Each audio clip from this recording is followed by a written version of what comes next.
ജ്യേഷ്ഠനെ പരിഗണിക്കണം. എങ്ങനെ? ഉപ്പാനെ കാണുന്ന പരിഗണനയിൽ കാണണം. പിന്നെ ജനങ്ങൾ പറയാം ഉപ്പാനെ കാണുന്ന പോലെ കാണണം ജ്യേഷ്ഠൻ. ഓനങ്ങനെ ചെയ്തു വെച്ച് ഓനാ ആരാടാ പറഞ്ഞത്? ഇപ്പൊ നീ ആരാ പറഞ്ഞത്? ഇരട്ടകളായി ജനിച്ച രണ്ട് മഹാന്മാർ, അതിലെ ഇളയ മഹാന് പറയാ, ഞാൻ ഇന്നേ വരെ എന്റെ ജ്യേഷ്ഠന്റെ കൂടെ നടന്നിട്ടില്ല, ഇന്ന് വരെ. എന്താ കാരണം? ഇത്രയും കൊല്ലത്തിനിടയിൽ ഞാൻ എന്റെ ഇക്കാക്കയുടെ വേക്കിലല്ലാതെ നടന്നിട്ടില്ല എന്ന് പറയാൻ കാരണം എന്താ? എന്നോട് എന്റെ ചെറിയ പ്രായത്തിൽ തന്നെ ഉമ്മ പറഞ്ഞതിന് ജ്യേഷ്ഠനാന്നുള്ള ബോധം വേണം. ഇതാണ് ഉമ്മി ഉപ്പി പഠിപ്പിച്ചു കൊടുക്കണം. അവര് വലിയ വയസ്സിന്റെ വ്യത്യാസം, ചെറിയ 3 വയസ്സിന്റെ വ്യത്യാസമേ ഉള്ളൂ.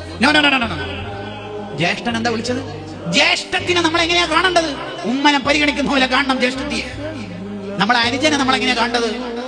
അനുജൻ ഒരു ഷോപ്പ് തുടങ്ങി പൊട്ടിപ്പോയി, ബിസിനസ് പൊട്ടി. ജ്യേഷ്ഠന്റെ പരിഗണന എന്താ വേണ്ടത്? ഒരു മോന് ബിസിനസ് തുടങ്ങിയിട്ട് പൊട്ടിയാൽ ഉപ്പവേ സ്ഥലം വിറ്റിട്ടോ വേറെന്തെങ്കിലും സ്വത്ത് വിറ്റിട്ടോ ആ കടക്കാരൻ മുഴുവൻ ചൊറയും തീർക്കും, വിഷമം തീർക്കും. എന്ന പോലെ ഉപ്പ മക്കളെ സ്നേഹിക്കണ പോലെ ജ്യേഷ്ഠൻ അനുജനെ സ്നേഹിക്കണം എന്ന് പഠിപ്പിച്ച മതമാണ് ഇസ്ലാം. ജനങ്ങൾ പറയാ ആ മതാണ് നമ്മളൊക്കെ മതം. നമ്മളെ വന്നെങ്ങനെ?